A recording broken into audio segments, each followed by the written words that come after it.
여러분, 그리스도인의 평안은 폭풍 없는 평안이 아닙니다. 폭풍 속에서 누리는 평안입니다. 주님과 늘 함께 다니던 갈릴리 바다에도 예상치 못한 풍랑이 가끔 일어났듯이 우리가 살아가는 이 세상도 크고 작은 풍랑은 항상 일어나는 것을 잊지 말아야 합니다. 환경에만 풍랑이 있는 것이 아닙니다. 마음에도 풍랑이 있고 정신세계에도 풍랑이 있고 영적 세계에도 풍랑이 있습니다.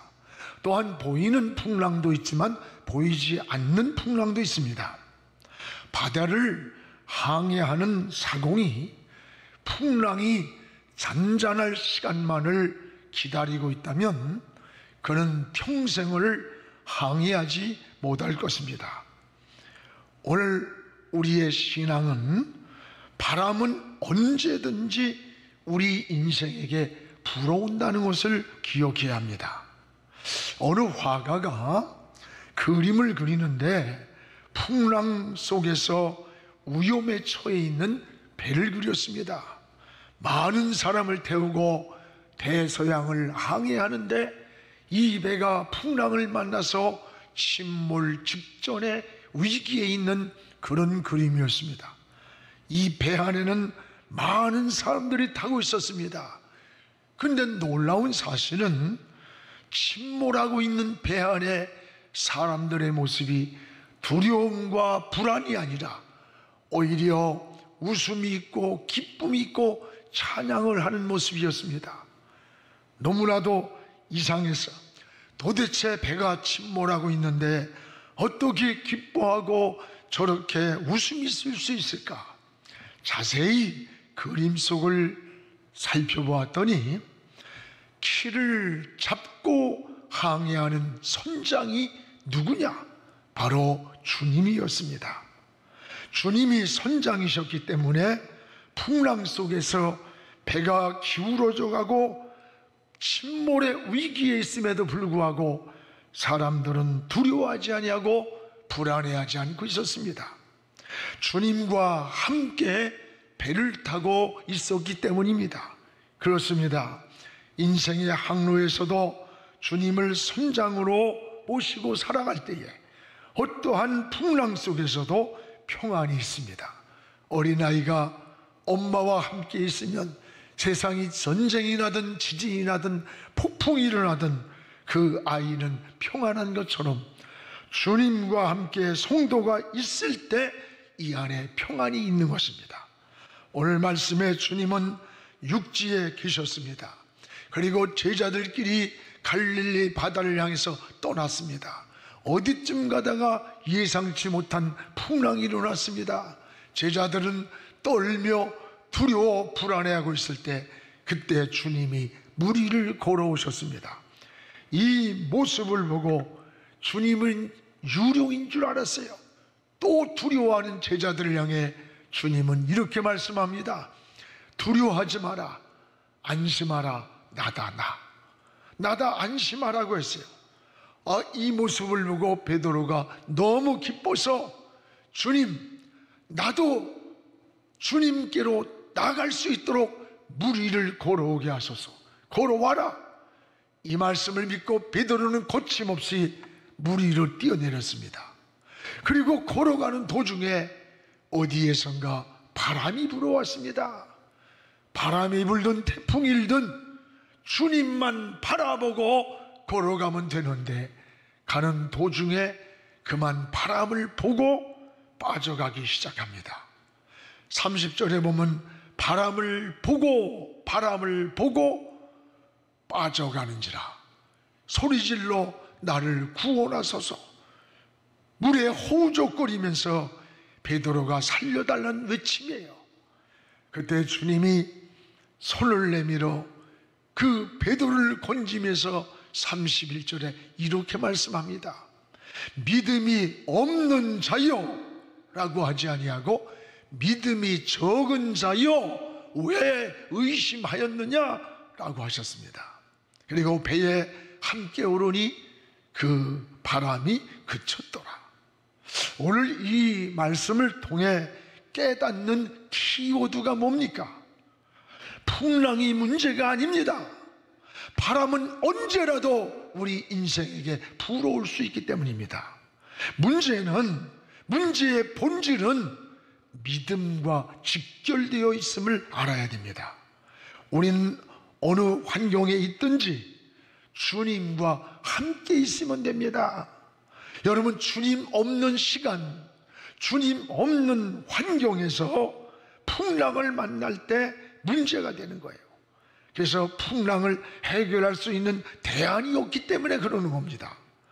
제자들이 오늘 불안과 두려움에 빠져 있는 이유가 뭡니까? 여러분, 이것은 간단한 거예요. 무엇보다 풍랑이 문제가 아니라는 거예요.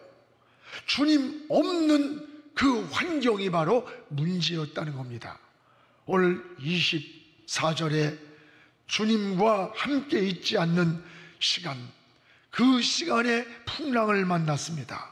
우리 24절을 같이 한번 읽겠습니다. 배가 이미 육지에서 수리나 떠나서 바람이 거스름이로 물결로 말미암아 고난을 당하더라. 배가 육지에서, 지금 예수님은 육지에 계시는데 제자들끼리 배를 타고 갈릴리 바다를 떠났던 겁니다. 고리가 많이 떨어지는 그 갈릴리 바다에서 갑자기 예상하지 못한 바람이 불어온 거예요. 이 바람에 시달리는 거예요. 오늘 사랑하는 여러분, 문제는 주님이 없는 시간, 주님이 없는 그 장소에서 풍랑을 만날 때 문제가 되는 겁니다. 풍랑은 언제라도 어느 때라도 우리에게 불어올 수 있습니다. 제자들이 주님과 떨어져 있는 환경, 그것이 바로 문제였습니다. 우리는 항상 주님과 함께, 그리고 주님께로 더 가까이 나가야 됩니다. 야고보 4장 8절에 하나님을 가까이 하라, 그리하면 하나님도 너희를 가까이 하신다고 했습니다. 시편 73편 28절에도 하나님을 가까이 함이 내게 복이라. 진정한 복이 뭡니까? 하나님을 가까이 하는 것이 복이라고 했습니다. 우리는 언제 어느 때 인생의 풍랑이 불어올지 몰라요. 언제 질병이 찾아오고 바람이 불고 돌풍이 불어올지 아무도 모르는 세상을 살아갑니다. 그러나 분명한 한 가지는 주님과 함께 있다면, 주님과 함께 있는 시간, 주님과 함께 있는 장소라면 두려울 것이 없습니다. 거기에 평안이 있습니다. 보호가 있습니다. 하나님의 인도가 있기 때문입니다. 사랑하는 여러분, 지금 여러분은 주님과 함께 동행하며 살아가고 있습니까? 주님은 제자들이 풍랑을 만나 고난을 당하고 있을 때 바로 그 파도를 타고 그 풍랑 가운데 우리 주님이 찾아오셨습니다. 여러분, 주님이 찾아오시는 방법이 두 가지입니다. 오늘 하나는 주님이 먼저 우리를 찾아오시는 겁니다. 내가 주님을 찾아가는 것 아니에요. 주님이 우리를 먼저 찾아오시는 겁니다. 우리 25절을 같이 한번 읽읍시다. 밤 사경에 예수께서 바다 위로 걸어서 제자들에게 오시니, 여기 바람에 시달리면서 고난당하고 불안과 두려움에 떨고 있는 이곳에, 이 갈릴리 바다에 주님이 찾아오셨어요. 그렇습니다. 여러분이 삶에 지쳐 있을 때, 낙심하고 있을 때, 절망하고 있을 때, 두려워할 때, 무서워하고 있는 그 시간에, 인생의 고난의 바람이 불고 있는 그때에 주님은 여러분을 찾아오고 계시는 거예요. 성경에 주님은 병든 자를 찾아오셨고 울고 있던 마리아를 찾아오셨습니다. 여러분, 빈 그물만 끌어올리고 있던 실패한 베드로를 찾아오셨고, 또 여러분 소낙가를 따먹고 불안에 떨고 있는 아담을 찾아오셨습니다. 제사를 실패한 가인에게도 찾아오셔서 내가 분노하면 어찌미냐고 정체성을 깨우쳐 줬습니다. 주님은 항상 여러분을 찾아오십니다. 충성할 때도 찾아오고 하나님을 섬길 때도 찾아오고, 아니 우리가 잘못할 때도 회개하라고 용서해 주시려고 찾아오십니다. 우리가 힘들고 지칠 때에도 찾아오십니다. 이것이 바로 하나님의 사랑인 것입니다. 왜 찾아오십니까? 우리를 위로해 주시려고, 우리의 문제를 해결해 주시려고 우리 주님은 오늘도 찾아오십니다. 우리가 할 일은 그건 뭘까요? 우리는 찾아오신 그 주님을 영접해야 합니다. 아담과 하와처럼 숨지 말아야 합니다. 찾아오신 그 주님을 향해 내가 여기 있나이다, 나를 불쌍히 여겨주세요, 나를 용서해 주세요, 내가 잘못 살았습니다, 내가 있는 모습 그대로 찾아오신 주님 앞에 고백을 해야 합니다. 이것이 주님을 만나는 길입니다. 이것이 주님과 교제하는 방법이라는 것을 깨닫기를 축복합니다. 오늘 말씀에 25절에 주님은 밤 사경에 풍랑을 만나 불안과 두려움과 죽음의 공포에 떨고 있는 이 제자들을 찾아오셨어요. 여러분, 밤 사경은 유대인 시간에 새벽 3시부터 6시까지를 밤 사경이라고 합니다. 새벽 3시부터 6시는 아직 먼 동이 터오지 않은 캄캄한 밤입니다. 제자들이 풍랑을 만나 고난을 당하고 있는 이 시간입니다. 가장 힘들고 지쳐있고 불안에 떨고 있는 때였습니다. 이럴 때 주님은 제자들을 홀로 두지 아니하고 그 제자들을 찾아오셨어요. 주님은 우리를 고아와 같이 버려두지 않습니다. 항상 여러분을 찾아오십니다. 우리와 함께하고 계십니다. 오늘도 여러분이 지치고 힘들고 병들고 때로는 낙심하고 어려울 때 나 혼자라고 낙심하지 마십시오. 여러분 곁에 주님은 찾아와 계십니다. 또 우리 곁으로 다가오고 계십니다. 오늘날 꿈속에서 늘 주님과 함께 걸어가는 두 발자국을 늘 보았습니다. 그런데 몹시 힘들고 어렵고 무섭고 실패했던 어느 날 이상하게도 발자국이 하나밖에 없었습니다. 주님께 울면서 물었습니다. 주님, 내가 이렇게 힘들고 어렵고 더 이상 일어설 수 없는 이러한 때에 어찌 주님은 나를 버렸습니까? 왜 발자국이 하나밖에 없습니까? 주님은 어디에 계셨습니까? 그때 주님이 이렇게 말씀했습니다. 내가 너무 지쳐있기 때문에 나는 너를 얻고 갔단다. 이 한 발자국은 네 발자국이 아니야. 내가 너를 얻고 간 내 발자국이야. 그렇습니다. 그렇습니다. 우리가 너무 지쳐 너무 힘들어 걸어가지 못할 때 그 발자국은 우리를 얻고 가신 주님의 발자국이에요. 오늘 여러분 힘들고 지칠 때에 주님은 여러분을 찾아오십니다. 찾아오신 그 주님을 영접하는 겁니다. 주님과 함께 있을 때 우리의 불안과 두려움과 모든 게 사라지고 진정한 위로가 찾아오는 거예요.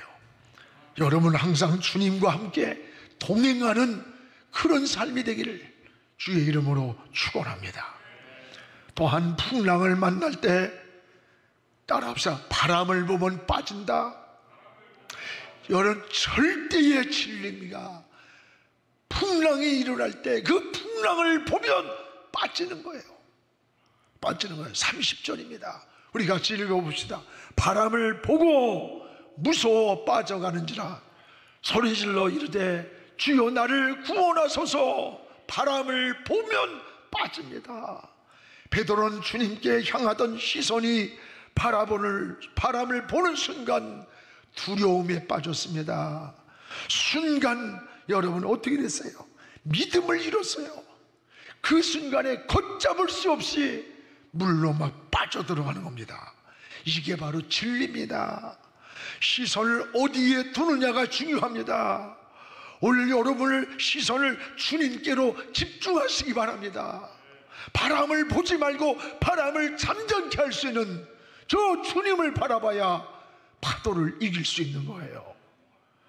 제가 용인에 부흥회를 갔는데 그 교회 집사님이 외주를 타는 인간 문외자입니다. 용인 민속촌을 갔는데 그때에 그 집사님이 이야기를 해요.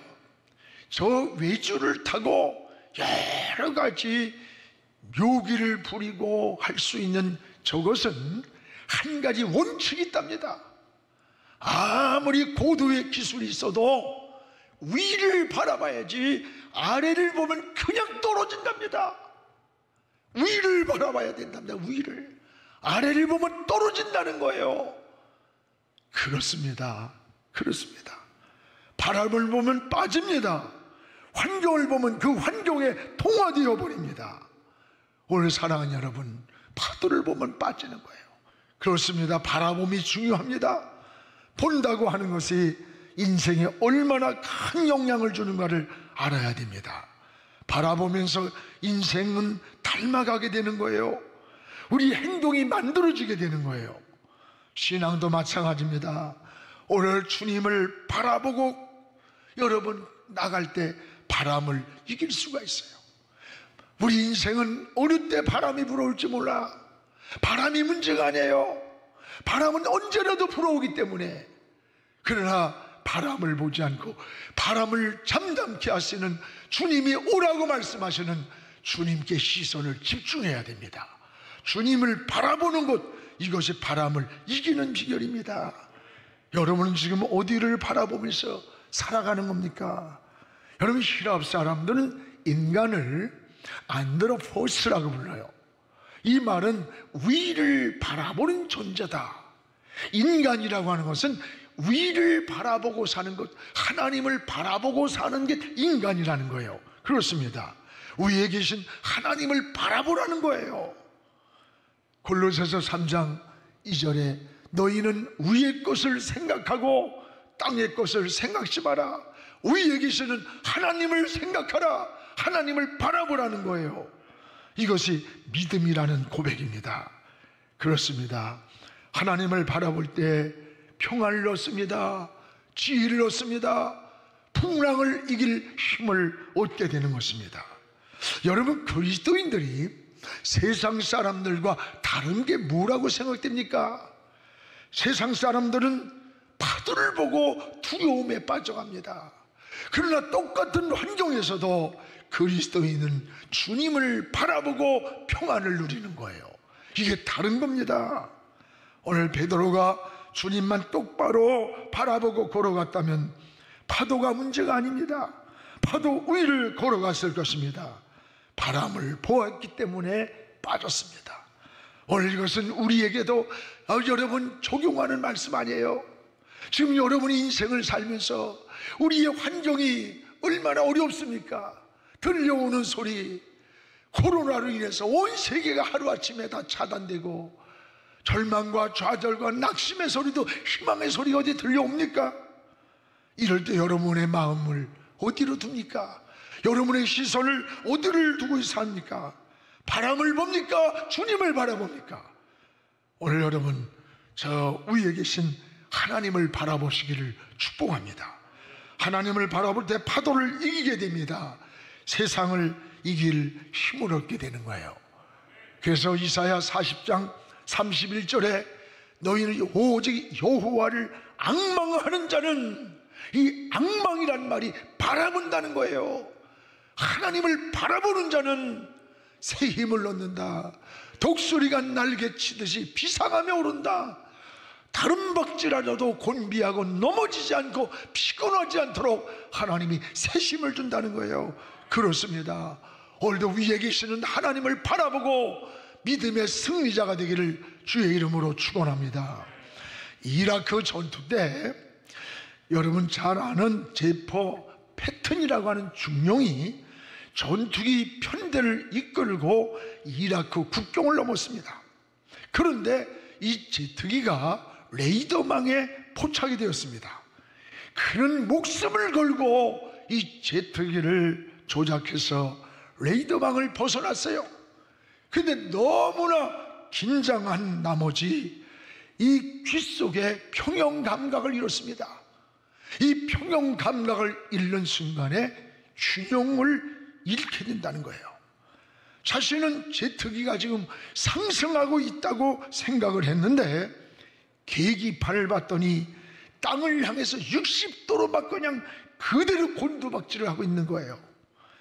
바깥은 칠흑같이 어두웠습니다.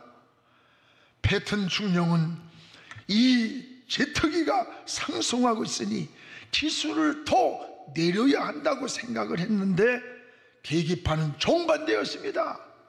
이때에 자신의 생각을 신뢰할 것이냐 아니면 계기판을 더 신뢰할 것인가를 선택하지 않으면 죽음이 오는 순간이었습니다. 패튼 중령은 이때에 자기가 가지고 있던 모든 경험과 지식과 생각을 다 내려놨습니다. 그리고 정확한 계기판을 보았습니다. 그리고는 고공을 향해서 비행기를 다시 상승시켰습니다. 700m 고지를 그대로 추락하는 그 순간에 구사일생으로 그 비행기가 살아났습니다. 그렇습니다. 믿음이 뭡니까? 믿음은 하나님에 대한 신뢰입니다. 여러분, 환경과 조건을 넘어 하나님께 믿고 맡기는 것, 이게 바로 믿음입니다. 하나님의 뜻이 우리의 생각과 정반대라 할지라도 계기판을 선택한 이 조종사처럼 내 생각과 내 방법을 내려놓을 수 있는 것, 이것이 바로 믿음입니다. 하나님이 인도하는 계기판을 믿고 따라가야 합니다. 이것이 우리의 믿음입니다. 여러분, 신앙은 믿음을 선택하는 겁니다. 여러분, 인생을 살아가면서 우리의 환경을 봅니다. 조건을 봅니다. 시시각각 선택의 기로에 놓일 때에 우린 무엇을 선택합니까? 하나님을 선택하시기 바랍니다. 성경을 보시기 바랍니다. 위를 바라보기 바랍니다. 하나님 편에 서기를 주의 이름으로 축원합니다. 또한 주님은 우리 신앙의 본질이 뭐냐? 신앙의 본질은 이 믿음과 직결되어 있음을 말씀합니다.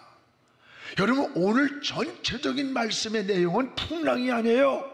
풍랑은 언제라도 불어오기 때문에 문제는 이 풍랑 속에서 어떤 믿음을 갖느냐가 중요하다는 거예요.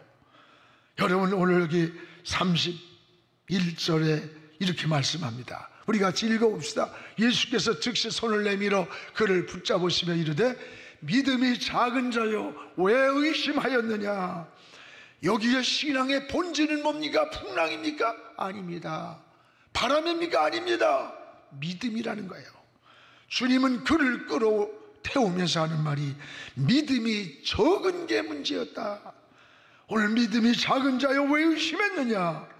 믿음이 없는 자라고 하지 않았어요. 주목해 보세요. 믿음이 작은 자라 했어요. 오늘 믿음이 작다는데 바울에게, 이 베드로에게 문제가 생긴 거예요. 믿음이 적다는 말은 믿음이 가볍다는 뜻입니다. 여러분, 가벼운 게 뭐예요? 흔들리고 여러분 잘 그런 거 아닙니까? 가벼우니까 잘 흔들려요.